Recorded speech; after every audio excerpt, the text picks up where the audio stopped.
ஹalleluya. நாங்கள் எல்லோரும் கண்களை மூடி நாங்கள் ஜெபம் பண்ணுவோம். தகப்பனே, இந்த நாளுக்காக நன்றி செலுத்துகிறோம். Father, we thank you for this good day, Lord. எங்களோடு பேசும்படியா நாங்கள் ஜெபிக்கிறோம் ஆண்டவரே. God, we pray that you speak to us. இந்த காலத்துக்கேற்ற வார்த்தைகளை எங்களோடு நீங்கள் பேசும்படியா நாங்கள் ஜெபிக்கிறோம். God, we pray that you speak to us according to the season that we are in. என் தகப்பன் தாமே பரிசுத்த ஆவியான தாமே எங்களுக்கு உதவி செய்யும்படியா நாங்கள் ஜெபிக்கிறோம் Pray that ஆண்டவரே. Holy Spirit you be with us. உம்முடைய ஆண்டவரை கிருபையினால் எங்களை மூடிக்கொள்ளும்படியா நான் ஜெபிக்கிறேன். God, we pray that you cover us with your grace. என் தகப்பனே, மனிதனுடைய ஆலோசனைகள் வீணானதப்பா. God, the counsel of man are in vain. உங்களுடைய ஆலோசனைகள் மேலானது ஆண்டவரே. Your counsel is much greater, Lord. இந்த நாட்கள்ல உங்களுடைய இருதய துடிப்பை எங்களுக்கு வெளிப்படுத்தும்படி நான் ஜெபிக்கிறேன். God, we pray that you reveal your heartbeat to us. இயேசு கிறிஸ்து நாமத்தின் மூலம் பிதாவே. In Jesus' name we pray. ஆமென். நாங்கள் வாசித்த வார்த்தையிலே ஒரு சொல்லை நாங்கள் தியானிக்க போகின்றோம். So we're going to see from the word that we meditated, we're going to see one word from there. Pavul ஒரு அனுபவம் வாய்ந்த ஒரு ஊழியக்காரனாக இருந்து தீமோத்தேயுக்கு, இளம் ஊழியக்காரனாகிய தீமோத்தேயுக்கு இந்த ஆலோசனைகளை அவர் எழுதுகின்றார். Now Paul, being the experienced servant of God, he is advising his junior servant Timothy here. இந்த இடத்திலே சொல்லுகின்றார் 7வது வசனத்திலே, சீர்கேடும் கிளவிகள் பேச்சுமாயிருக்கிற கட்டுக்கதைகளுக்கு விலகி தேவ பக்திக்கு ஏதுவாக முயற்சி பண்ணு. So verse 7 it reads, have nothing to do with irreverent, silly myths. Rather train yourself for godliness. சரீர முயற்சி அற்ப பிரயோஜனம் உள்ளது.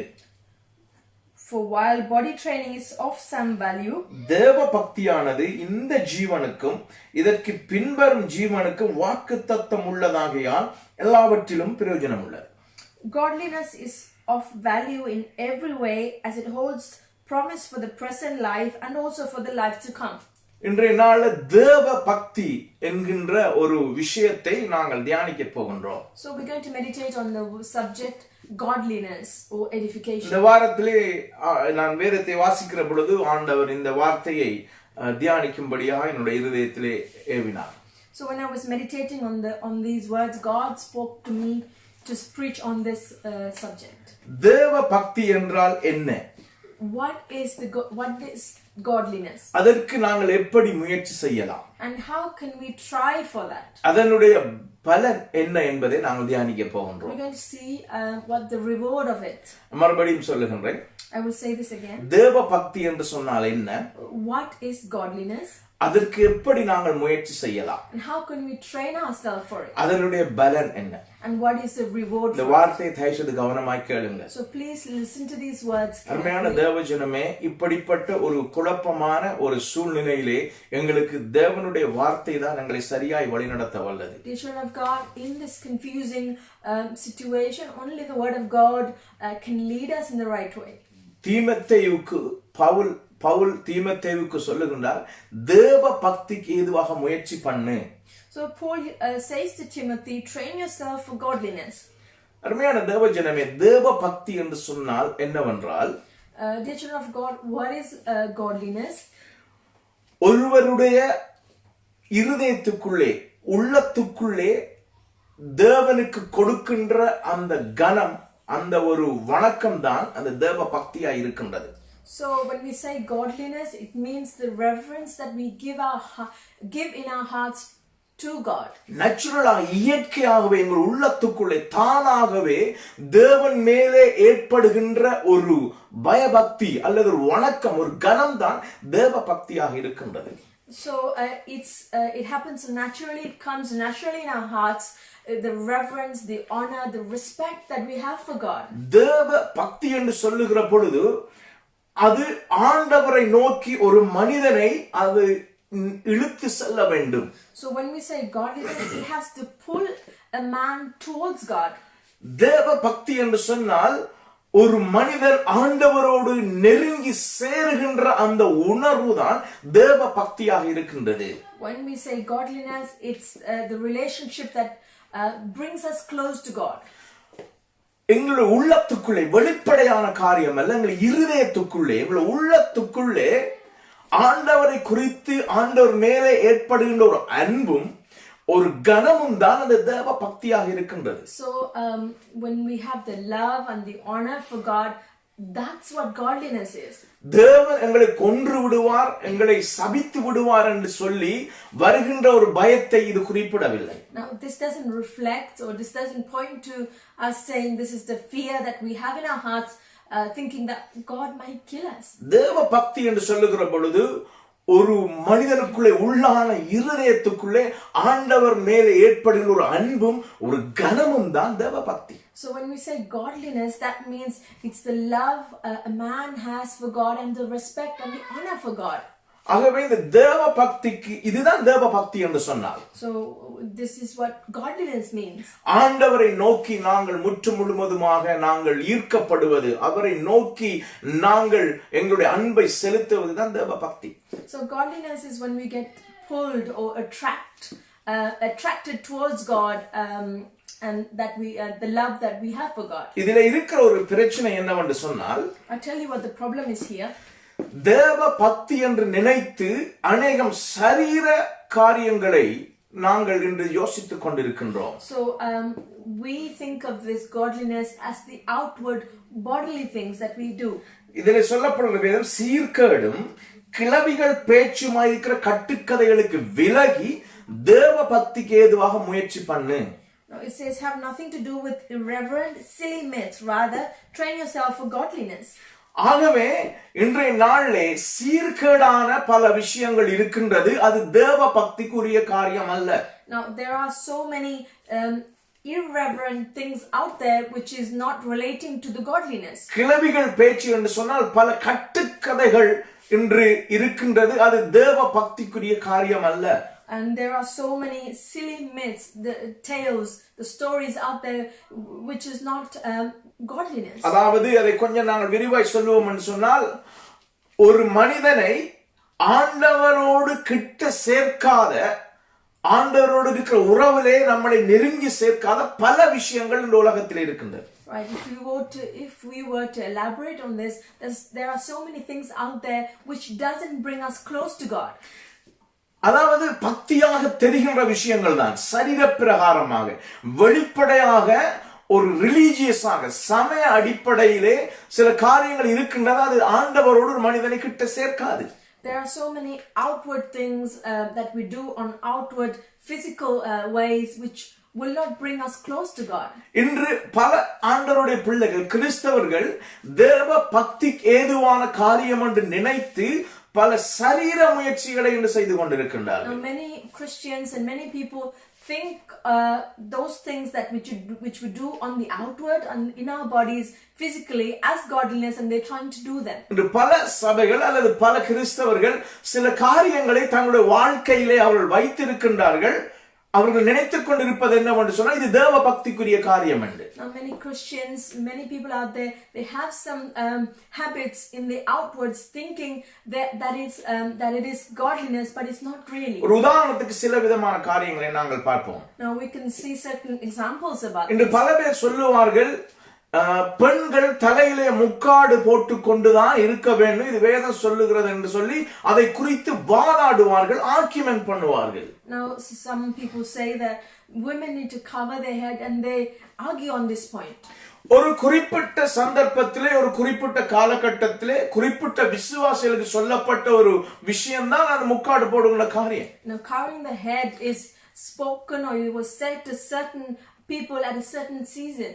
ஆகவே உண்மையாகவே ஆவிக்குள்ளாக இதை நாம் உணர்ந்து யோசிப்போம் என்று சொன்னால், ஒரு முக்காடு போடுவதனாலே ஒரு மனிதன் தேவனுக்கு பிரியமாய் வாழ முடியாது. Now if we look at this in a spiritual manner, we can know that by covering your head no man can get closer to God. நான் என்ன பர்சனலாக நான் விசுவாசிக்கிறேன் என்று சொன்னால், what I believe personally, இயேசு கிறிஸ்து ஒரு பெண்ணை பார்த்து நீ முக்காடு போடவில்லை, ஆனபடினால என்னுடைய பிள்ளையாய் நீ மாற முடியாது, ஆனபடினாலே பரலோகத்துக்கு வர முடியாது என்று இயேசு கிறிஸ்து சொல்ல மாட்டார் என்று நான் விசுவாசிக்கின்றேன். Now I believe that Jesus Christ will not look to a woman and say, you haven't covered your head, now you can't be my child, or you can't enter into heaven. ஒரு பெண்ணை பார்த்து இயேசு கிறிஸ்து நான் வழிபடுகின்ற, நாங்கள் விசுவாசிக்கின்ற, அதாவது சிலுவையிலே மரித்த ஜீவனை கொடுத்து உயிரோடு எழும்பின இயேசு கிறிஸ்து ஒரு பெண்ணை பார்த்து சொல்லுவார் என்று சொன்னால், நீ முக்காடு போடாதபடியினாலே நித்திய ஜீவனை பெற்றுக்கொள்ள முடியாது சொன்னால், அது எந்த அளவு ஏற்றுக்கொள்ளக்கூடிய ஒரு விஷயமா இருக்கின்றது, ஏற்றுக்கொள்ள முடியாத ஒரு விஷயமா இருக்கின்றது. Now if Jesus Christ tells us, the one who died on the cross and rose up, if he tells the woman that if you don't cover your head, you can't enter into eternal life, it's can never be accepted. நாங்கள் என்ன செய்கின்றோம் என்று சொன்னால், இது ஒரு தேவ பக்தியான விஷயம் என்று சொல்லி நாங்கள் இதை அதிகமாக இயேசு கிறிஸ்துவின் இரத்தத்தை விட முக்காடுக்கு நாங்கள் அதிக கனத்தை கொடுத்து கொண்டிருக்கின்றோம். Now we think of this act as a godly one, and we give more importance to the outward things rather than the blood of Jesus Christ. முக்காடு போடுவதினாலோ போடாமல் இருப்பதினாலோ ஒரு மனிதன் தேவனுக்கு கிட்ட போகலாம் என்ற அர்த்தம் அல்ல. Now by wearing a head covering or wearing a scarf on your head doesn't mean a man can get closer to God. இது தேவ பக்திக்கு ஏதுவான ஒரு காரியம் அல்ல. Now this is not something that takes us close to the godliness. இது மாத்திரமல்ல, Not just this. சில பேர் சொல்ல, நீங்கள் வெள்ளை உடை தான் போட வேண்டும், வெள்ளை உடை போர்த்தால் தான் நீங்கள் ஆண்டவருக்கு பிரியமானவர்கள் என்று சொல்லி ஒரு கருத்து இருக்கின்றது, உபதேசம் இருக்கின்றது. Yes, there's other doctrines and beliefs that you only have to wear white to be pleasing God.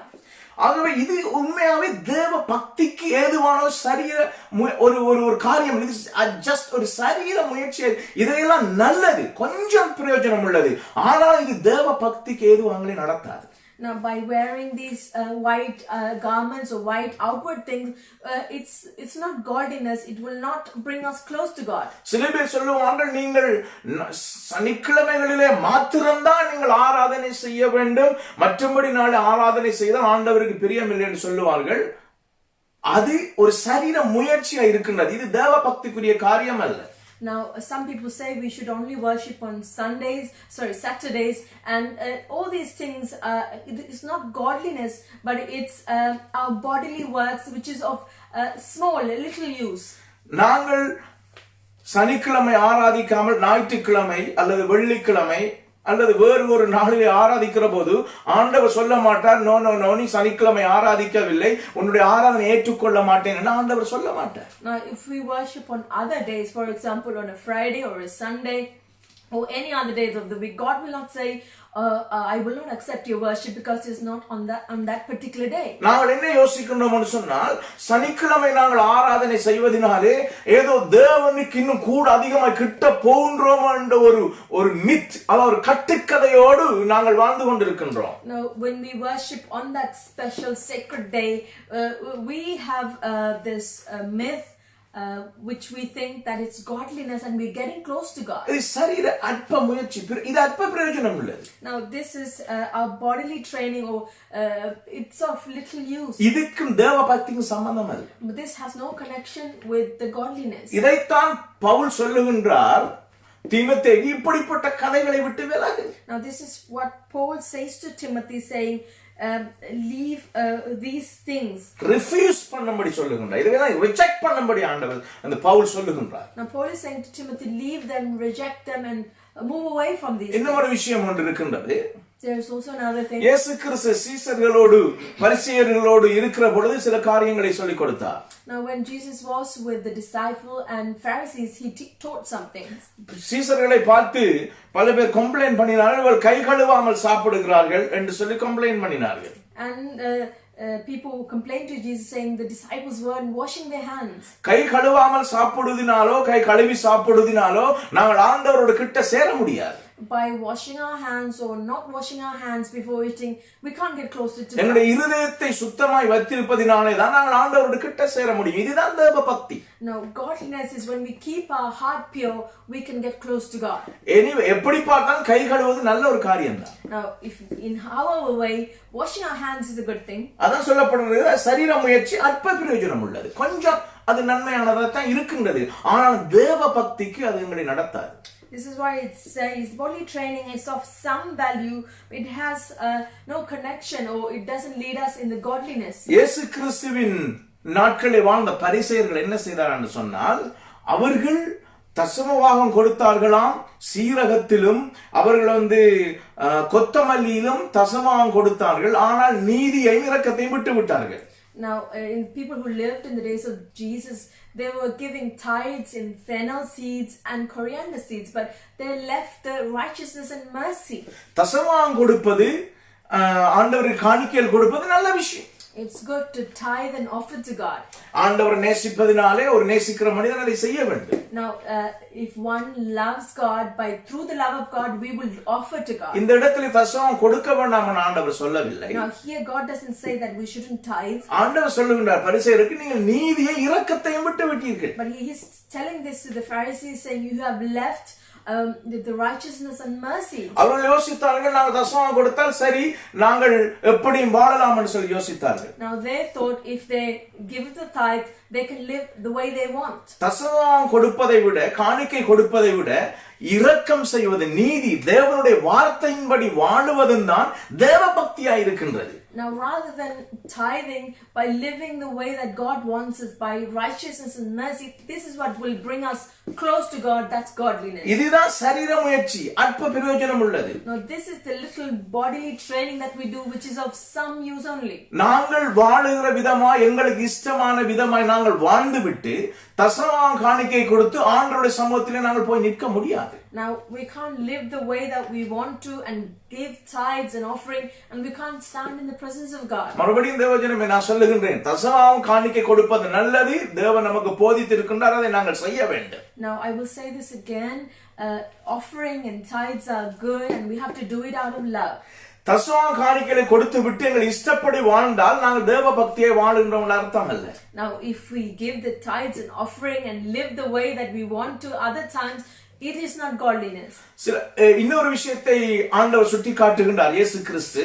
Now, Jesus Christ points out to another thing here. அவர்கள் தங்களுடைய பெற்றோருக்கு கீழ்ப்படியாமல், பெற்றோரை மதிக்காமல், அவர்களுக்கு தேவையான காசு அவங்க கொடுத்துட்டு சப்போர்ட் பண்ணிட்டு, மந்த்லி சப்போர்ட் பண்ணிட்டு பெற்றோருக்கு கீழ்ப்படியாமல் இருக்கிறார்கள். Now, he tells them by honoring the father and mother, it doesn't mean that you give a certain allowance to them on a monthly basis and not respect or honor them. நாங்கள் பெற்றோருக்கு கீழ்ப்படிவதன் மூலம் தான் நாங்கள் தேவ பக்திக்கு ஏதுவா நடக்கின்றோம் என்பதை வெளிப்படுத்துகின்றது. By obeying your parents, it shows that we are obeying to God in the godly way. பெற்றோருக்கு உண்மையாக கீழ்ப்படியாமல் அவர்களை நாங்கள் புறக்கணித்து விட்டு ஏதோ ஒரு கடமைக்காக காசு கொடுப்பது தேவ பக்திக்குரிய காரியம் அல்ல. But if we don't obey our parents, instead we only give the allowance which they need or some money for them, that's not godliness. அதே போலதான் ஒவ்வொரு உறவின் அடிப்படையில், கணவன் மனைவியா இருக்கலாம், பெற்றோர் பிள்ளைகளா இருக்கலாம், சரியான உறவு இல்லாமல், ஐக்கியம் இல்லாமல் ஏதோ ஒரு கடமைக்காக பணத்தை கொடுத்து நாங்கள் வாழுவது தேவ பக்திக்குரிய காரியம் அல்ல. Now it goes with all relationships, whether it's between the parents and the children or the husband and wife. We don't just give money and support them as a duty. That's not godliness. சில பேருடைய வாழ்க்கையில் இருக்கும், பெற்றோர் ரட்சிக்கப்பட்டிருக்க மாட்டார்கள், பிள்ளைகள் ரட்சிக்கப்பட்டிருப்பார்கள். Now, in some people's life, the parents would not have been saved, but the children would have been saved. நான் பலவே சொல்ல கேட்டிருக்கின்றேன், தாய் தகப்பன் ரட்சிக்கப்படியாதபடியினாலே அவர்களுக்கு நாங்கள் பணங்கள் அனுப்ப மாட்டோம், அவர்களை நேசிக்க மாட்டோம், அவருடைய சொல்லை கேட்க மாட்டோம் என்று சொல்லுகிற நிறைய பேர் இருக்கின்றார்கள். I know there are many people that say, because my parents are not saved, I will not listen to them, I will not send them money or support them. அது தேவ பக்திக்குரிய காரியம் அல்ல. Now, this is not godliness. எங்களுடைய பெற்றோர் ரட்சிக்கப்பட்டிருந்தாலும் அவர்கள் ஆண்டவரை அறிந்திருந்தாலும் அவர்களுக்கு கீழ்ப்படிய வேண்டியதுதான் தேவ பக்திக்குரிய காரியமாய் இருக்கின்றது. Now, whether our parents are not saved or saved, we have to honor them and support them. That's godliness. இந்த பல பேர் சரீர முயற்சியை செய்கின்றார்கள், அது தேவ பக்தி என்று நினைக்கின்றார்கள். Now, many people, they do the bodily things, the outward things, and they think it's godliness. அதற்கு அனாவசியமாக வாதாடுகின்றார்கள். And for unnecessarily they argue on that. இல்ல, நீங்க வெள்ளை உடுப்பு தான் போட வேண்டும், நீங்கள் முக்காடு தான் போட வேண்டும், சனிக்கிழமை தான் ஆராதிக்க வேண்டும், இப்படி பல விதமான காரியங்களை வாதாடுகின்றார்கள். And they'll say, yes, you have to wear white clothes, you have to worship on Saturday. Unnecessarily, they'll argue on this. அருமையான தேவனே, அதெல்லாம் தேவ பக்திக்கு ஏதுவாக நடத்தாது. Now, dear children of God, this will not lead us towards the godliness. ஆகவே தேவ பக்தி என்பதை நாங்கள் புரிந்து கொள்ள வேண்டும். Now, we need to understand godliness. நாங்கள் எந்த ஒரு விஷயத்தை செய்தாலும் அது இருதயத்துக்குள்ளே, உள்ளத்துக்குள்ளே ஆண்டவரோடு எங்களை நெருங்கி சேர வைக்க வேண்டும். Now, in whatever we do, in our hearts, it has to bring us close to God. சில பேர் தான தர்மம் செய்வதனாலே ஆண்டவரோடு கிட்ட சேரலாம் நினைக்கின்றார்கள். Now, many people think that by doing good deeds or giving alms, or they think they can get close to God. நல்ல விஷயம். ஆண்டவர் சொல்லி இருக்கிறார், ஏழைகளுக்கு இறங்க வேண்டும் என்று ஆண்டவர் சொல்லி இருக்கின்றார், உதவி செய்ய வேண்டும் என்று ஆண்டவர் சொல்லி இருக்கின்றார். ஆனாலும் அது கொஞ்சம் தான் பிரயோஜனம் உள்ளது. Now, it's true, God has told us to help the needy and help the poor, but it is only of some help. நாங்கள் ஏழைகளுக்கு உதவி செய்து தானம் தர்மம் செய்துவிட்டு தேவனுடைய வார்த்தைக்கு விரோதமாக, சத்தியத்துக்கு விரோதமாக வாழுவோம் என்று சொன்னால் அது தேவ பக்தி அல்ல. Now, after we offer to the poor or give to the poor and walk the right opposite to the word of God, that's not godliness. தேவஜனமே, ஒவ்வொரு நாளும் நாங்கள் ஆண்டவரோடு கிட்ட சேருவதற்காக எடுக்கின்ற முயற்சி தான் தேவ பக்தியா இருக்கின்றது. Now, every day we need to try and get closer to God, and that is called godliness. இந்த இடத்திலே சொல்லுகின்றார் பவுல், தேவ பக்திக்கு ஏதுவாக முயற்சி பண்ணு. Now, Paul is saying here, train yourself for godliness. தேவ பக்திக்கு ஏதுவாக நாம் முயற்சி செய்ய வேண்டும். தேவஜனமே, Children of God, we need to train ourselves for godliness. அது ஒவ்வொரு நாள் ஒரு மனிதன் எக்ஸசைஸ் செய்து தன்னுடைய சரீரத்தை அவன் பலப்படுத்துவது போலதான் தேவனுடைய தேவ பக்தியாய் வாழுவதுன்னு சொன்னா எவ்ரி டே நாங்கள் அதுக்கு முயற்சி செய்ய வேண்டும். Now, it's similar to how we do exercises and keep our body fit. Likewise, we need to train our inner person. இது ஒரு மிகவும் ஒரு அடிப்படையான ஒரு சாதாரண சிம்பிளான ஒரு விஷயமாக இருக்கின்றது. Now, this is such a simple and basic thing. எல்லோராலும் ஒரு பிராக்டிகலாக செய்யக்கூடிய விஷயத்தை தான் ஆண்டவர் இயேசு கிறிஸ்து நமக்கு சொல்லி இருக்கின்றார். Now, this can be done by everyone practically. So this is why our Jesus Christ told us. நாங்கள் தேவ பக்திக்காக முயற்சி செய்கிற காரியமானது ஒவ்வொரு சாதாரணமான கிறிஸ்தவனாலும் நாங்கள் நாளுக்கு நாள் லைஃப்ல செய்யக்கூடிய விஷயத்தை தான் சொல்லி இருக்கின்றார் ஆண்டவர். Now, God has told us to train ourselves. If this is something that we can do on a daily basis. நாங்கள் தேவனோடு கிட்ட சேருவதற்கு எடுக்கின்ற ஒவ்வொரு முயற்சிகளும் எங்களாலே அதை செய்யக்கூடிய காரியமாக இருக்கின்றது. Now, this is something that we can train ourselves and try every day. This is something that we can do. நாங்கள் தேவ பக்தி, அதாவது ஆண்டவரோடு நாங்கள் கிட்ட சேர வேண்டும் என்று சொன்னால் முதலாவது என்ன செய்ய வேண்டும்? Now, in order for us to get close to God, what must we do? நாங்கள் ஒவ்வொரு நாளும் எங்களை நாங்கள் ஆராய்ச்சி செய்து பார்த்து ஆண்டவருடைய சமூகத்தில் மனம் திரும்பி நாங்கள் மன்னிப்பு கேட்க வேண்டும். Now, every single day we need to search ourselves, discern ourselves, and repent and get close to God. ஒரு நாளைக்கு எத்தனை தடவை என்றாலும் பரவாயில்லை, ஆண்டவர் கோபிக்கவே மாட்டார். ஆண்டவரே என்ன மன்னிங்கப்பா, தெரிந்தோ தெரியாமலோ நான் செய்த பாவங்களை மன்னிங்கள் என்று சொல்லி ஒவ்வொரு நாளும் ஆண்டவரோடு நாங்கள் மன்னிப்பு கேட்கிற பொழுது நாங்கள் தேவ பக்திக்கு எதுவாக முயற்சி செய்கின்றோம். Now, it doesn't matter how many times a day you do this, but every time you repent for your sin and say, God, forgive me for those sins that I did. Every time you do that, you're trying yourself for the godliness and you're getting close to God. And many people nowadays say you don't need to ask for forgiveness. Dear children of God, we slip, we do wrong in some way or other. மரித்திருக்கிறார், அது உண்மையான விஷயம். It's true that Jesus died for our sins. ஆனால் இப்பொழுது எங்களை வாழ்நாட்கள் ஏதோ ஒரு சந்தர்ப்பத்தில் நாங்கள் தவறி விடுகின்றோம். Now, in our days that we're living in some way at times we slip. தவறாக பேசுகின்றோம், தவறான சிந்தனைகள் வருகின்றது. தேவனுக்கு பிரியமினால் ஏதோ ஒரு விஷயம் எங்களுடைய வாழ்க்கையில் நடந்து கொண்டுதான் இருக்கின்றது. No, sometimes we say the wrong thing, we do the wrong thing, some wrong things come about our way. அப்படி நாங்கள் எங்களை நாங்களே யோசித்து பார்த்து நிதானித்து பார்த்து ஒவ்வொரு நாளும் மனம் திரும்புகிற பொழுது நாங்கள் முயற்சி செய்கின்றோம் தேவ பக்திக்கு ஏதுவாக. Now, when we search ourselves in this manner and when we discern ourselves and by repenting we get closer to God. ஒவ்வொரு நாளும் தேவனுடைய சமூகத்திலே நாங்கள் ஜெபிக்கிற பொழுது மனம் திரும்பி ஜெபிக்க வேண்டும். Now, every day when we are in the presence of God and praying, we have to repent. அடுத்ததாக எங்களுடைய குணாதிசயங்களை நாங்கள் ஒவ்வொரு நாளும் சிந்தித்து பார்க்க வேண்டும். Now, we have to realize and think about our character every day. அதாவது குணாதிசயம் என்று சொன்னால் எங்களுடைய லைஃப் ஸ்டைல் எப்படி இருக்கின்றது, நாளுக்கு நாள் நாங்கள் எப்படி வாழுகின்றோம், எப்படி ரியாக்ட் பண்ணுகின்றோம், மற்றவர்களுக்கு எப்படி நாங்கள் மறு உத்தரவு கொடுக்கின்றோம் என்பதை நாங்கள் சிந்தித்து பார்க்க வேண்டும். Now every day we need to search our life and our lifestyle, thinking how are we replying to others, how are we living our lives. நாங்கள் ஒரு தீர்மானத்தை எடுக்கிற பொழுது நாங்கள் எப்படி அந்த தீர்மானத்தை எடுக்கின்றோம், வேதத்துக்கு ஏற்ற விதமா எடுக்கின்றோம் என்பதை சிந்தித்து பார்க்க வேண்டும். Now when we are making a decision, we have to see, are we taking decision based on the word of God. சாதாரணமான ஒரு பண விஷயத்தில இருந்து ஒரு பெரிதான ஒரு டிசிஷன் எடுக்கிற வரைக்கும் நாங்கள் தேவனுக்கு பிரியமான தீர்மானங்களை எடுக்கின்றோமா என்பதை நாங்கள் சிந்தித்து பார்க்க வேண்டும்.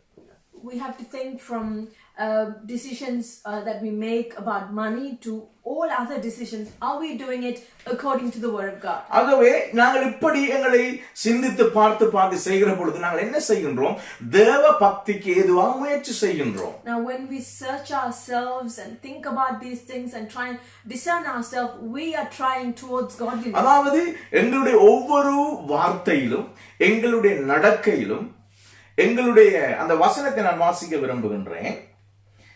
12வது வசனம் சொல்லுகின்றது அதே அதிகாரத்திலே. So in the same chapter, let us read 1 Timothy 4:12. உன்னுடைய இளமையை குறித்து ஒருவர் அசட்டை பண்ணாதபடிக்கு வார்த்தையிலும் நடக்கையிலும் அன்பிலும் ஆவியிலும் விசுவாசத்திலும் கற்பிலும் மாதிரியா இரு விசுவாசிகளுக்கு என்று சொல்லப்படுகின்றது. It says, let no one despise you for your youth, but set believers an example in speech, in conduct, in love, in faith, and in purity. இது ஒரு இளம் ஊழியக்காரனுக்கு இது சொல்லப்பட்டிருந்தாலும், even though it was said to a servant of God, ஒவ்வொரு கிறிஸ்தவர்களுக்கும் இது பொருத்தமானதாக இருக்கின்றது. now this will match all Christians. நாங்கள் தேவ பக்திக்கு ஏதோ முயற்சி செய்கின்றோம் என்று சொன்னால், when we train ourselves for godliness, எங்களுடைய ஒவ்வொரு நாள் வாழ்க்கையிலும் in our everyday life, நாங்கள் எங்களுடைய வார்த்தை எப்படி இருக்கின்றது, எங்களுடைய நடத்தை எப்படி இருக்கின்றது, நாங்கள் கற்பில எப்படி இருக்கின்றோம், ஆவியில எப்படி இருக்கின்றோம் என்பதை நாங்கள் நிதானித்து பார்த்து நாங்கள் வாழுவோம் என்று சொன்னால் நாங்கள் தேவ பக்திக்கு எதுவா முயற்சி செய்கின்றோம். Now in our everyday life we need to search ourselves in God, saying, how is my conduct, how is my love, how is my faith, and how is my speech, and how is my purity. நாங்கள் இப்படித்தான் தேவ பக்திக்கு எதுவா முயற்சி செய்ய முடியும். Now this is how we can train ourselves for godliness. சும்மா வெளிப்படையான காரியங்களை வெள்ளை உடுப்பு போடுவதனாலோ, நாங்கள் சனிக்கிழமை ஆராதிப்பதினாலோ, முக்காடு போடுவதனாலோ நாங்கள் தேவ பக்தியை முயற்சி செய்ய முடியாது. தேவ ஜனமே, அது பிரயோஜனமற்றது. Now by wearing white clothes or covering your head with a scarf or having a service on a Saturday, it is of no use. It does not lead us towards godliness. இது ஒரு சின்ன உதாரணத்தை நான் சொல்லி இருக்கேன். இது மாதிரி பல காரியங்கள் இருக்கின்றது. I've just listed some examples only, but there are so many things out there. அதாவது ஒரு மனிதனை இயேசு கிறிஸ்துவோடு கிட்ட சேர்க்காத பல ரூல்ஸ்கள் இன்று சபைகளுக்குள்ளே இருக்கின்றது. I can say this because there's so many rules and regulations, man-made ones, that are out there that does not lead us close to Jesus. ஆண்டவரோடு கிட்ட சேர்க்காத பலவிதமான உபதேசங்கள் இந்த சபைகளுக்குள்ளே கிறிஸ்தவத்துக்குள்ளே இருக்கின்றது. இவைகளை விட்டு நாங்கள் விலக வேண்டும். And there's so many doctrines out there in the church which does not bring us close to God. நாங்கள் ஒரு பிரசங்கத்தை கேட்கின்ற பொழுது அது உங்களை தேவனோடு கிட்ட சேர்க்கவில்லை என்று சொன்னால் அந்த பிரசங்கத்தை விட்டு நாங்கள் விலக வேண்டும். Now if we are hearing a sermon or watching a sermon, if it's not bringing you close to God, then we need to move away from it. ஒருவரோடு நாங்கள் ஆராதனை செய்கிற பொழுது ஆராதனை நேரத்தில் ஆராதனை வழிநடத்தி நாங்கள் ஆராதனை எக்ஸ்பிரஸ் பண்ணுகிற அந்த நேரத்திலே அது உங்களையும் என்னையும் தேவனோடு கிட்ட சேர்க்கவில்லை என்று சொன்னால் அந்த ஆராதனை விட்டு நாங்கள் விலக வேண்டும். Now if we are doing worship and if we are in a gathering worshiping and if we are not led to get close to God, then we need to move away from it. ஒரு மனிதனோடு நாங்கள் பேசுகிற பொழுது அது உறவு வைக்கின்ற பொழுது அந்த மனிதனோட உறவானது அந்த ஃப்ரெண்ட்ஷிப் ஆனது நம்மை தேவனோடு கிட்ட சேர்க்கவில்லை என்று சொன்னால் சொல்லப்போன அந்த ஃப்ரெண்ட்ஷிப்பை விட்டு விலகுவதே நல்லது. Now when we have a relationship with someone or when you are in friendship with a certain person, if that relationship is not bringing us close to God, then we need to leave that relationship. நாங்கள் அவர்களை ஆண்டவருக்குள்ள வழிநடத்துவதற்கு நாங்கள் முயற்சி செய்யலாம். And we can try to lead them to God. அவர்களுக்கு எப்படியாவது நாங்கள் தேவனுடைய அன்பை குறித்து சொல்லி சரியான சத்தியங்களை சொல்லி அவர்களை நாங்கள் வழிநடத்த முயற்சி செய்யலாம். We can try to tell them about God and try to lead them towards God. ஆனாலும் அது பிரயோஜனம் இல்லாமல் போய் நாங்கள் அவருடைய பக்கமாய் போகின்ற அளவுக்கு நிலைமைகள் மாறுகின்ற பொழுது நாங்கள் அதை விட்டு விலகுவது நல்லது. Now when trying it becomes of no use, and when we are dragged into their ways, we need to leave that place. இன்று அவரோட சண்டை பிடித்தோ நாங்கள் அவரோடு பகைத்து நாங்கள் இருக்க வேண்டிய அவசியம் இல்லை. Now we don't need to have an argument or live with grief with that person. எங்களை ஆண்டவரோடு ஒரு படி கிட்ட சேர்க்காத எந்த விதமான உறவாக இருக்கலாம், எந்த விதமான ஒரு காரியமாக இருந்தால் அதை விட்டு விலகுவது நல்லது. Now if anything is not taking us close to God, then it's better to leave those things. எங்களுக்கு தேவ பக்தியை ஏற்படுத்தாத எந்த ஒரு விஷயத்தையும் விட்டு நாங்கள் விலகுவது நல்லது. அருமையான தேவஜனமே, Dear children of God, if something is not taking us or bringing us close to God, then it's better to leave those things. எங்களை தேவ பக்திக்கு ஏதுவாக நடத்தாத, மறுபடியும் சொல்லுகின்றேன், எங்களை தேவ பக்திக்கு ஏதுவாக நடத்தாத எந்த ஒரு விஷயமாக இருந்தாலும் அதை விட்டு விலகுவது நல்லது. Now I will repeat this again. If something is not taking us, bringing us close to God and godliness, it's better to leave those things. இந்த நாட்களிலே விசேஷமாக எங்களை தேவனோடு கிட்ட சேர்க்காத எந்த ஒரு விஷயத்தை நாங்கள் விட்டு விலகுவது மிகவும் நல்லது. Specifically and especially during these days, if something's not taking us close to God, then better to leave them. இதை நான் சொல்லவில்லை, பரிசுத்த ஆவியான வேதத்திலே சொல்லி வைத்திருக்கின்றார். No, I'm not saying this, but the Holy Spirit has spoken these words. எங்களை தேவ பக்திக்கு ஏதுவாக நடத்தாத ஒரு லைஃப் ஸ்டைலை விட்டு நாங்கள் விலகுவது நல்லது. If my lifestyle or if a lifestyle is not leading me close to God, better to leave that lifestyle. தேவனோடு கிட்ட நெருங்க சேர்ப்பதற்கு உதவி செய்யாத எந்த ஒரு ஃப்ரெண்ட்ஷிப்பை விட்டு விலகுவது நல்லது. And if a friendship is not bringing us close to God, then better to leave that friendship. தேவனோடு எங்களை கிட்ட சேர்க்காத எந்த ஒரு பிரசங்கத்தையும் கேட்காமல் இருப்பது நல்லது. And if a preaching is not bringing us close to God, then better not to hear that. ஆகவே தேவச்சனம் இந்த கடைசி நாட்களிலே நாங்கள் தேவ பக்திக்கு ஏதுவாக முயற்சி செய்ய வேண்டியது மிகவும் அவசியமாக இருக்கின்றது. Now, dear children of God, during these last days, we must train and try ourselves for godliness. முதலாவது நாங்கள் மனம் திரும்பி தேவனுடைய சமூகத்திலே நாங்கள் எங்களை ஒப்புக் கொடுப்பதினாலே நாங்கள் தேவ பக்திக்கு ஏதுவாக நாங்கள் நடந்து கொள்ள முடியும். Now, first of all, when we repent and bring ourselves to God, in that way we are training ourselves for godliness. முடியுமான வரைக்கும் தேவனுடைய வார்த்தையை நாங்கள் வாசித்து அதன்படி வாழுவதற்கு எங்களை முயற்சி செய்வது எங்களை தேவ பக்திக்கு ஏதுவாக நடத்தும். We must try and read the word of God and try and lead our lives according to the word. This will lead us and train us in godliness. இந்த வேதம் முழுவதுமே நம்மை தேவனை நோக்கித்தான் கிட்ட சேர்க்கின்றது.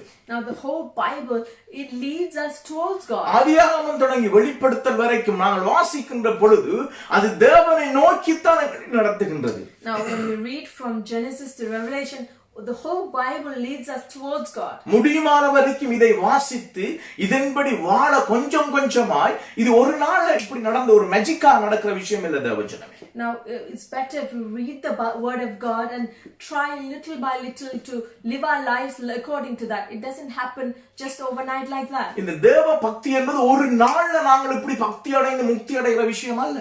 Now when we say godliness, it doesn't just happen overnight or in a second. எங்களுடைய day to day லைஃப்ல ஒவ்வொரு நாளும் கொஞ்சம் கொஞ்சமாக நாங்கள் தேவனோடு அவரை அறிந்து இன்னும் கிட்ட சேருவதுதான் அந்த தேவ பக்தி.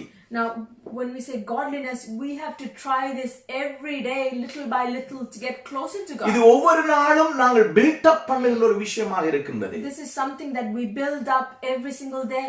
நாங்கள் எந்த நேரத்தில் சோர்ந்து போக அவசியம் இல்லை.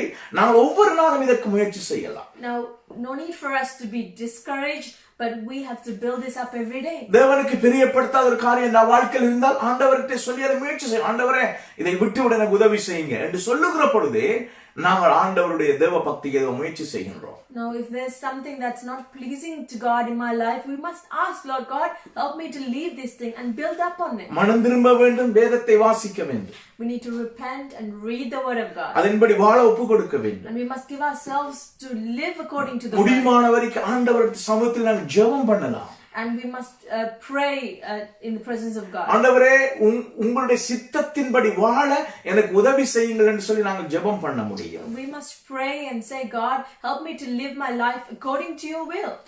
ஆகவே தேவஜனம் இதுதான் தேவ பக்தி. Now dear children of God, this is godliness. தேவ பக்தியை வாழுவதற்கு நாங்கள் ஒவ்வொரு நாளும் முயற்சி செய்ய வேண்டும். We must train ourselves to live godliness every day. ஒவ்வொரு நாளும் மனம் திரும்ப வேண்டும். Every day repentance. ஒவ்வொரு நாளும் நாங்கள் ஜெபிக்க வேண்டும். Every day prayer. ஒவ்வொரு நாளும் நாங்கள் வேதம் வாசிக்க வேண்டும். Every day reading of the Bible. ஒவ்வொரு நாளும் தேவனுக்கு பிரியமான சித்தமான காரியத்தை கேட்டு செய்ய வேண்டும். Now every day we must ask the Lord what is pleasing to him and do it. ஆண்டவருடைய இருதயத்தை நோகடிக்கும் என்று சொல்லி அவரை அப்செட் ஆகிற விஷயங்களை நாங்கள் எங்களை விட்டு விட்டு நீக்க வேண்டும். Now if there's something that is upsetting God which is in my life, we must put those things away. இதுதான் தேவ பக்திக்கு ஏதோ முயற்சி செய்வது. Now this is how we train ourselves for godliness. இது எங்களால் செய்ய முடியும். Now we can do this. பரிசுத்த ஆவியின் உதவியோடு எங்களால் செய்ய முடியும். We can do this with the help of the Holy Spirit. சத்தியத்துக்குள்ள ஆண்டவர் எங்களை வழி நடத்துவார். Holy Spirit leads us in all truth. கட்டுக்கதைகளை விட்டு விலகுங்க தேவஜனமே. Now dear children of God, leave all the myths. கட்டுக்கதைகளை விட்டு விலகுவோம். Now leave all the silly myths. உள்ளங்களை ஆராய்ச்சி செய்து பார்ப்போம். Let us search our hearts. தேவ பயம் தேவ பக்தி நமக்குள்ள இருக்கின்றதா என்பதை ஆராய்ச்சி செய்து பார்ப்போம். Now we need to search our hearts to see if there's godliness there. தேவனுக்குரிய கனம் எங்களுக்குள்ள இருக்கின்றதா என்பதை சிந்தித்து பார்ப்போம். We have to think and see, do I have the reverence for God? உதாரணத்துக்கு எடுத்துக்கொள்ளுங்கள், ஒரு பிசிக்கலான ஒரு பாடியில எங்களுடைய சோஃபாவிலே எங்களுடைய பெட்ரூமுக்குள்ளே இயேசு கிறிஸ்து இருந்தா நாங்கள் எப்படி பிஹேவ் பண்ணுவோம்?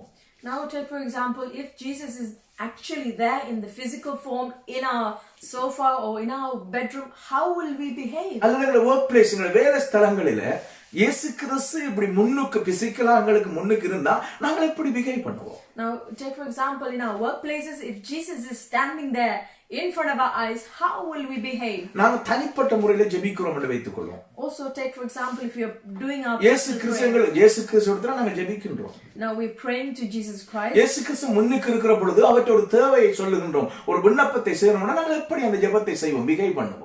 Now if Jesus is standing there in our personal prayer time, physically in front of our eyes, how will we give our request to him? அவர் முதலாவது எங்கள் உள்ளத்தை பார்ப்பார்.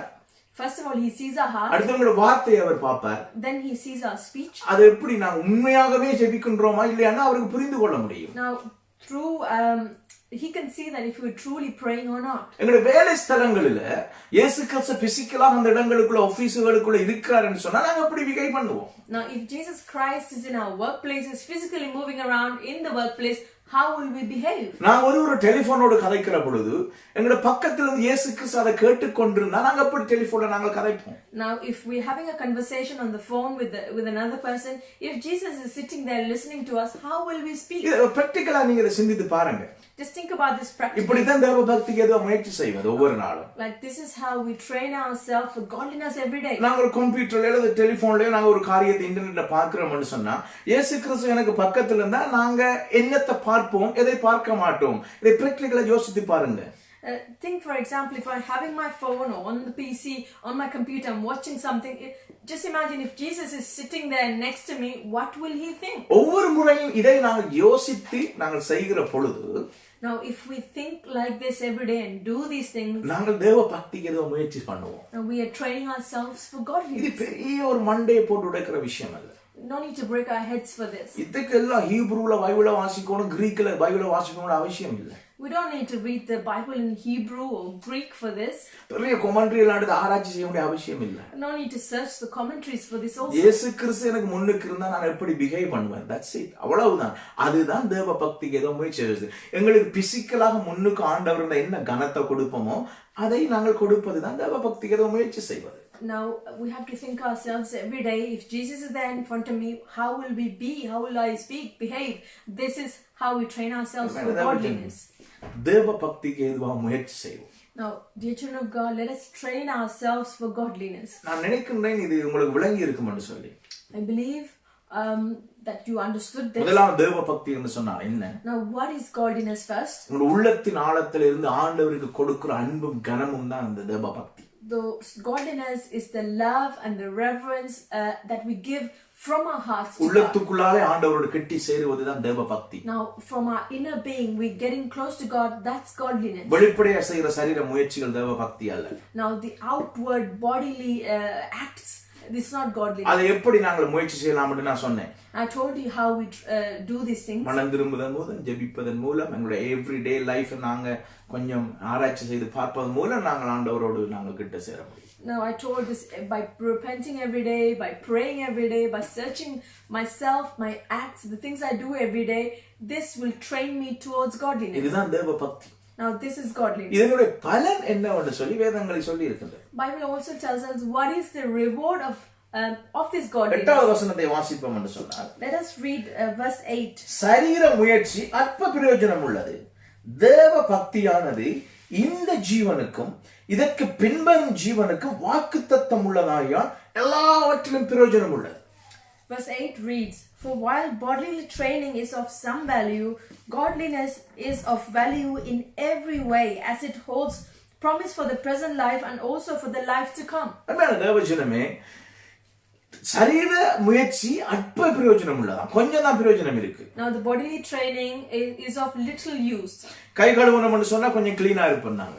If we wash our hands, we can be a little clean. கொஞ்சம் இந்த முக்காடு போட்டோம்னு சொன்னா ஒரு கொஞ்சம் பேரை நாங்க கொஞ்சம் திருப்தி ஆக்கலாம். Now if we wear the headscarf, we can please some people. நான் சனிக்கிழமை ஆராதிச்சா ஓகே, அது நல்ல விஷயம், ஓகே, அதுல கொஞ்சம் பேர் பிரியமா இருப்பாங்க. Now if you worship on a Saturday, some people will be happy. ஆக இதெல்லாம் கொஞ்சம் பிரயோஜனம் உள்ளது. These are of little use. ஆனா எல்லாவற்றிலும் பிரயோஜனம் உள்ளது தேவ பக்தி தான். Now godliness is of value in every way. இந்த ஜீவனுக்கும் பிரயோஜனம் உள்ளது, இனிமேல் வருகிற ஜீவனுக்கும் பிரயோஜனம் உள்ளது. Now it is of use to this life on the earth now and the life to come. நாங்கள் தேவ பக்தியாய் வாழுவோம் என்று சொன்னால் முதலாவது இந்த பூமியிலே எங்களுக்கு அது பிரயோஜனம் இருக்கின்றதா? Now if we live in godliness in this world, there is use for us. என்று சொன்னால் வசனங்களை நான் வாசிக்க உங்களுக்கு நேரம் போதாது, முடிக்க போகின்றோம் நாங்கள். நீங்கள் குறிப்பிடுத்து வச்சுக்கொண்டு நீங்க பாருங்க, நான் அதை சொல்ல விரும்புகின்றேன். So I just want to quote some scriptures, so if you want to make a note, you can make a note of these. ஒருவனுடைய வழிகள் கர்த்தருக்கு பிரியமாயிருந்தால் சத்துருக்களும் வந்து சமாதானம் பொருந்துவார்களா? Now the Bible says if a person's life is pleasing God, then even his enemies will be in peace with him.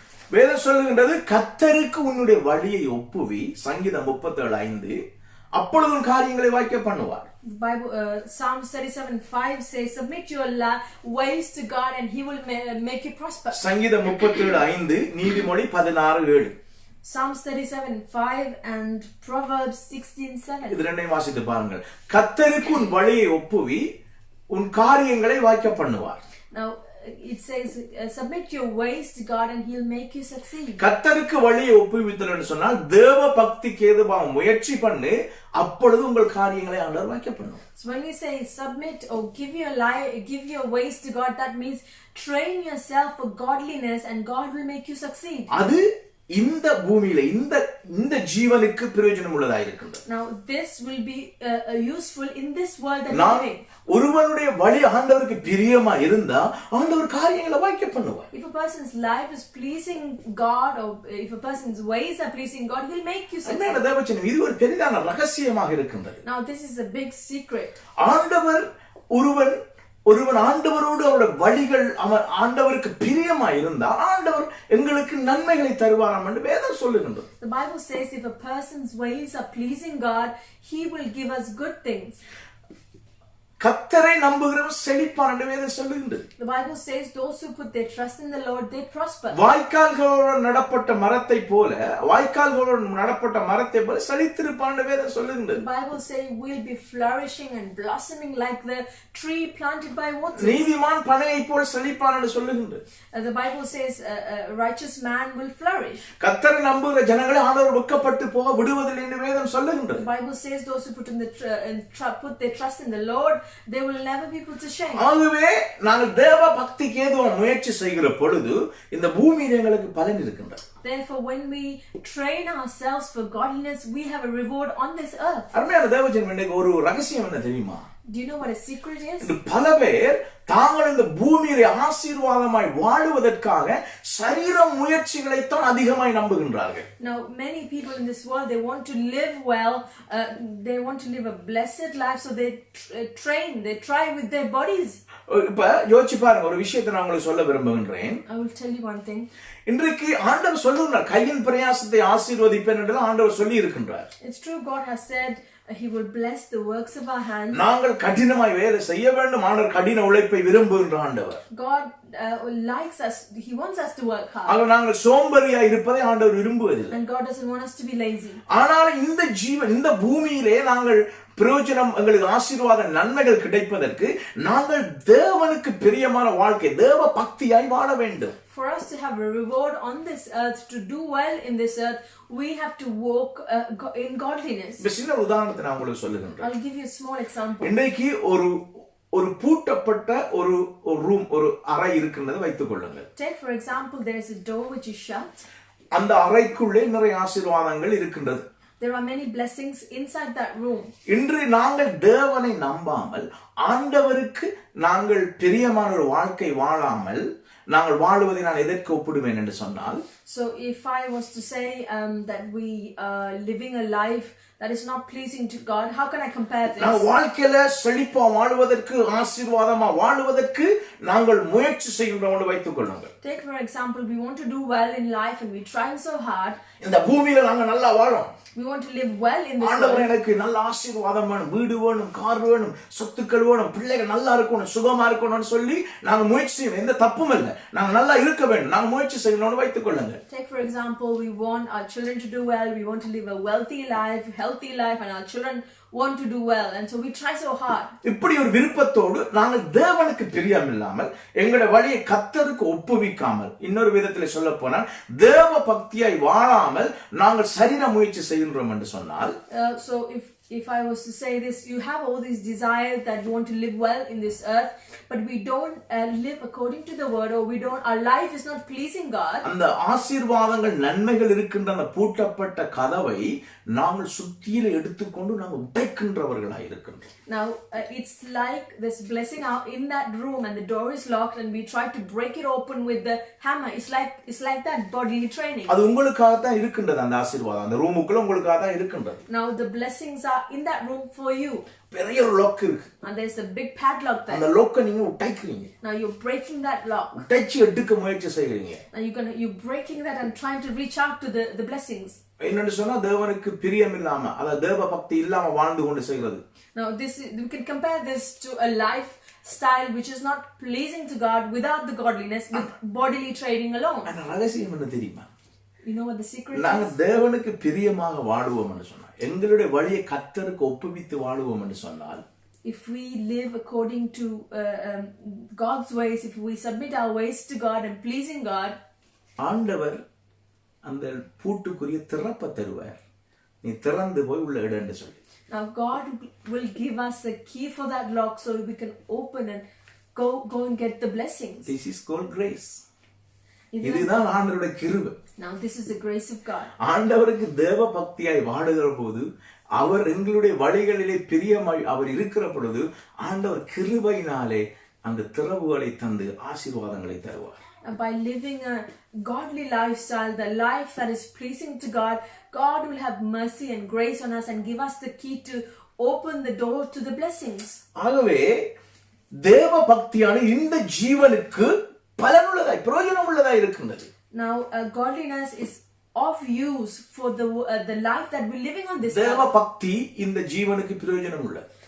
Godliness is of use in every way for our present life on this earth. ஒரு இடத்துல பேதுரு கேக்குறான், ஆண்டவரே எல்லாவற்றையும் விட்டுட்டு உங்களை பின்பற்றினோம், எங்களுக்கு என்ன கிடைக்கும்? Now in a place Peter asked, God, we left everything and we followed you. Now what is the reward for us? அதோட மீனிங், ஆண்டவரே நாங்கள் தேவ பக்தியாய் உம்மோடு மேல பக்தியாய் இருக்க நாங்கள் வந்திருக்கின்றோம், ஆண்டவரே எங்களுக்கு என்ன கிடைக்கும்? Now the meaning behind that is, God, we become we want to worship you, we became godliness and we want to be praying to you. Now what is the reward? அதுக்கு ஆண்டவர் சொல்லுகிறார், என் நிமித்தம் நீ வீட்டையாவது நிலத்தையாவது எதையாவது இழந்திருப்பேன்னு சொன்னா இந்த பூமியிலேயும் அது கிடைக்கும், நித்திய ஜீவனுக்கும் உனக்கு பிரயோஜனமா இருக்கும் என்று ஆண்டவர் சொல்லுவார். God said, if you leave anything because of me, whether your house, your family, he said you will get the reward on this earth and in heaven. அதுதான் சொல்லுகிறது, இந்த ஜீவனுக்கும் பிரயோஜனம் உள்ளது தேவ பக்தியானது, இனிமேல் வரப்போகிற நித்திய ஜீவனுக்கும் பிரயோஜனம் உள்ளது. That's why it says godliness of value in every way, as it holds promise for the present life and for the life to come. ஆமென். தேவன் எவ்வளவு பியூட்டிஃபுல்லான ஒரு ரகசியம் இது. Now see how beautiful secret this is. இந்த பூமியிலே நாங்கள் சந்தோஷமாய் நிம்மதியாய் வாழுவதற்கு நாங்கள் தேவ பக்தியாய் இருப்போம். for us to live peacefully and happily in this earth, we have to live a lifestyle of godliness. நாங்க பதற வேண்டிய அவசியம் இல்லை. No need for us to stumble. நாங்க கன்ஃபியூஸ் ஆக வேண்டிய அவசியம் இல்லை. No need for us to shake. எங்களை நாங்கள் சீர்தூக்கி பார்த்து தேவனுக்கு முன்பாக எங்களை நாங்கள் நிறுத்தி பார்த்து நாங்கள் ஒவ்வொரு நாளும் தேவ பக்திக்கு முயற்சி செய்கிற பொழுது ஆண்டவருடைய வழிகளை வாய்க்க பண்ணுவார். Now we need to search ourselves every day, discern ourselves towards His godliness, and God will bless us. அதே போல நாங்கள் தேவ பக்திக்கு முயற்சி செய்கிற பொழுது எங்களை நாங்கள் நித்திய ஜீவனுக்கு நாங்கள் ஆயத்தப்படுத்துகின்றோம். Now when we train ourselves for godliness, now we preparing ourselves for the eternal life. ஆண்டவர் எப்பொழுது வருவாரானோ அவரோடு போகத்தக்க விதமான நிலைமையில நாங்கள் இருந்து விடுவோம். Now if God comes, whatever time God comes, we'll be ready, prepared to go with Him. ஆகவே கிறிஸ்துவின் மேல கண்களை பதிய வைப்போம். Therefore let us fix our eyes on Jesus. பரலோகத்துக்குரிய காரியங்களில் எங்கள் கண்களை பதிய வைப்போம். Let us fix our eyes on the heavenly things. பரலோகத்துக்குரிய பொக்கிஷங்களை சேர்த்து வைப்போம். Let us gather treasures for heaven. தேவ பக்திக்கு எதுவும் முயற்சி பண்ணுவோம். Let us train ourselves for the godliness. இந்த பூமியிலே நன்மை இருக்கு, இனிமேல் வருகிற ஜீவனிலே எங்களுக்கு நன்மை இருக்கு, பிரயோஜனமா இருக்கு. Now it is of value in this life on earth and the life to come. ஆண்டவருக்கு சித்தமானால் இதில் இன்னும் தொடர்ச்சியா நாங்கள் பேச முடியும். Now if it's the will of God, I'll carry on this subject. முதலாவது நான் சொல்லி முடிக்க போகின்றேன். I'm going to say this and finish. தேவ பக்தி என்று சொன்னால் என்ன? Now what is godliness? உள்ளத்துக்குள்ளே இருதயத்துக்குள்ளே நாங்கள் தேவன் மேல் வைக்கிற அன்பின் நிமித்தம் ஒரு கனத்தின் நிமித்தம் அவரை கிட்ட சேருதல். Godliness is when we have the reverence, where the love, we get close to God. அதற்கு நாங்கள் எப்படி முயற்சி செய்ய முடியும்? வேதம் சொல்லுகிறபடி. Now how can we train ourselves? Bible tells us to train ourselves. நாங்கள் இந்த சரீர காரியங்கள், இந்த உலக பிரகாரமான காரியங்களை விட்டுவிட்டு, இந்த ரிலிஜியஸான காரியங்களை விட்டுவிட்டு நாங்கள் ஜெபித்து மனம் திரும்பி வேதம் வாசித்து பிரியமான லைஃப் ஸ்டைல் ஆண்டவருக்கு வாழுகிற பொழுது நாங்கள் முயற்சி செய்கின்றோம். Now when we leave the bodily, the outward, the religious acts, and when we repent every day in prayer in the presence of God, we get close to God. அதனுடைய பலன் என்ன? இந்த பூமியிலேயும் எங்களுக்கு ஆசீர்வாதம் நன்மை இருக்கின்றது. நித்திய ஜீவனுக்கு நாங்கள் போவதற்கு எங்களை ஆயத்தப்படுத்துகின்றோம். What is the reward of this godliness? We get blessed in the life that we are living on earth, and also we train ourselves for the life to come. கண்களை மூடி ஜெபம் பண்ணுங்க.